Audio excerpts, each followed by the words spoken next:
Hello, ഇന്നത്തെ വീഡിയോയിലേക്ക് എല്ലാ കൂട്ടുകാർക്കും സ്വാഗതം. ഇന്ന് നമ്മൾ നല്ല വ്യത്യസ്ത രുചിയിൽ നല്ല ടേസ്റ്റോട് കൂടിയിട്ടുള്ളൊരു വെണ്ടക്ക കറി കേട്ടോ ഇന്നത്തെ വീഡിയോയിൽ. അപ്പോൾ അതിനിതാ ഒരു സവാള എടുത്തിട്ടുണ്ട്. അതിൻ്റെ തോലിയൊക്കെ ഒന്ന് കളഞ്ഞ് നമുക്ക് ചെറുതായിട്ടൊന്ന് കട്ട് ചെയ്തെടുക്കണം ആദ്യം. പിന്നെ നമുക്ക് വെണ്ടക്കയും തക്കാളിയൊക്കെ ഒന്ന് വെണ്ടക്ക ചെറുതായിട്ട് മുറിച്ച് അത് എടുക്കുക. അപ്പോൾ ഇത് തേങ്ങ ഒന്നും അരക്കാത്തൊരു കറിയാണ് കേട്ടോ ഇന്ന് ഉണ്ടാക്കണത്. അപ്പം അങ്ങനെ ഇതാ സവാളയും തക്കാളിയും വെണ്ടയ്ക്കൊക്കെ നന്നായിട്ടൊന്ന് കഴുകിയെടുക്കട്ടെ.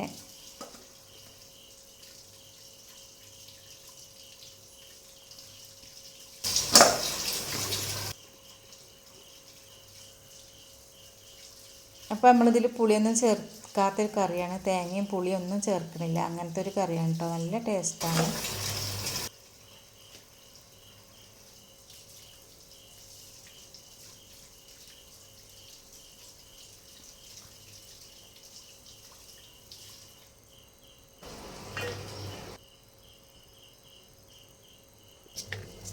ഇനി നമുക്കിതാ വെണ്ടക്ക അതുപോലെ ചെറുതായിട്ടൊന്ന് വട്ടത്തിലൊന്ന് അരിഞ്ഞെടുക്കണം. അപ്പോൾ വെണ്ടക്ക നമ്മളെ വീട്ടിലുണ്ടായ വെണ്ടക്ക തന്നെയാണ് കേട്ടോ. അങ്ങനെ വെണ്ടക്കൊക്കെ ഞാൻ അരിഞ്ഞെടുത്തിട്ടുണ്ട്. ഇനി നമുക്കിതാ നമ്മളെ സവാള അങ്ങനെ ചെറുതായിട്ടൊന്ന് അതും കട്ട് ചെയ്തെടുക്കാം.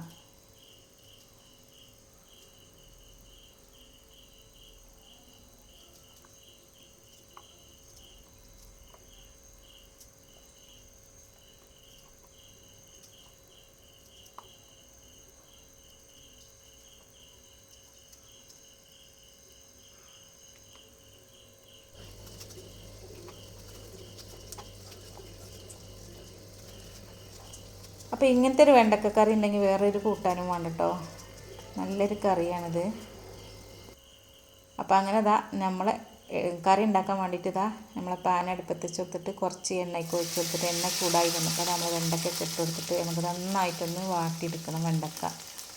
ആ വെണ്ടക്കൻ്റെ ആ കൊഴുപ്പൊക്കെ ഒന്ന് പോയിട്ട് നമുക്ക് പിന്നെ സവാള ഇട്ട് കൊടുക്കാം.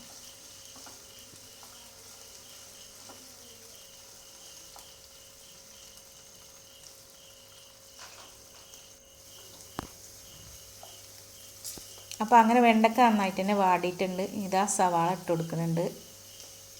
അപ്പോൾ സവാള നന്നായിട്ടൊന്ന് വാട്ടിയെടുക്കണം, വഴറ്റി കൊടുക്കാം നമുക്ക്.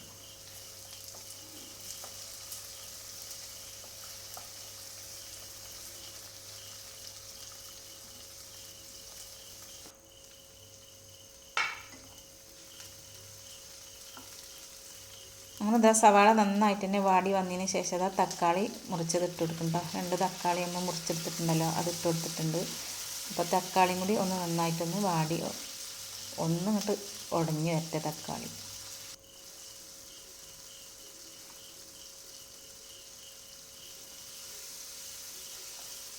അങ്ങനെ നമ്മൾ തക്കാളിയും സവാളയൊക്കെ നന്നായിട്ട് വാടി വന്നതിന് ശേഷം അതാ ഇഞ്ചി വെളുത്തുള്ളിയും ചതച്ചത് കുറച്ചിട്ട് കൊടുത്തിട്ടുണ്ട്.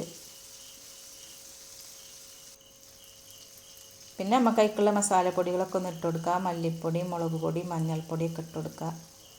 അപ്പോൾ അതാ മല്ലിപ്പൊടി ഇട്ട് കൊടുത്തിട്ടുണ്ട്. ഇനി നമുക്ക് കുറച്ച് മുളക് പൊടി ഇട്ട് കൊടുക്കുക. പിന്നെ അതാ മഞ്ഞൾപ്പൊടി ഇട്ട് കൊടുത്തിട്ടുണ്ട്. അപ്പോൾ കാശ്മീരി ചില്ലി ആണെങ്കിൽ നല്ലൊരു കളർ ഉണ്ടാവും കേട്ടോ കറിക്ക്. അപ്പോൾ ഇത് സാധാ മുളക് പൊടിയാണ്, എരിവുള്ള.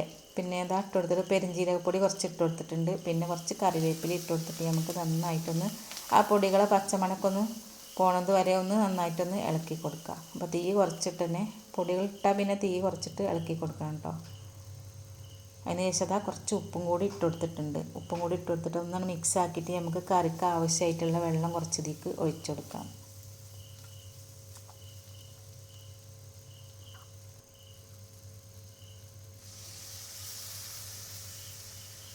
അപ്പോൾ അതാ വെള്ളമൊക്കെ ഒഴിച്ച് കൊടുത്തിട്ടുണ്ടെങ്കിൽ നമുക്ക് നന്നായിട്ടൊന്ന് തിളക്കണം കേട്ടോ. കറി നന്നായിട്ടൊന്ന് തിളക്കട്ടെ, ഒരു 1-2 മിനിറ്റ് ഒന്ന് തിളക്കട്ടെ.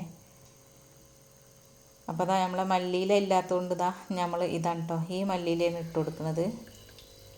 അപ്പോൾ അതാ പെട്ടെന്ന് തന്നെ ഉണ്ടാക്കാൻ പറ്റിയൊരു കറിയാണ് കേട്ടോ. നമ്മളെ കറിയൊക്കെ ഇവിടെ റെഡി ആയിട്ടുണ്ട്. സിമ്പിളായിട്ടുള്ളൊരു കറിയാണ്, എന്നാൽ ടേസ്റ്റിയാണ്. അപ്പോൾ അതാ നമ്മൾ മല്ലിയിലയും കൂടി ഇട്ട് കൊടുത്തിട്ടുണ്ട്. അപ്പോൾ നിങ്ങൾക്ക് വീഡിയോ കണ്ടിട്ട് ഇഷ്ടമായാൽ ലൈക്ക് ചെയ്യുക, ഷെയർ ചെയ്യുക, അതുപോലെ സബ്സ്ക്രൈബ് ചെയ്യുക, ഒന്ന് സപ്പോർട്ട് ചെയ്യാം കേട്ടോ.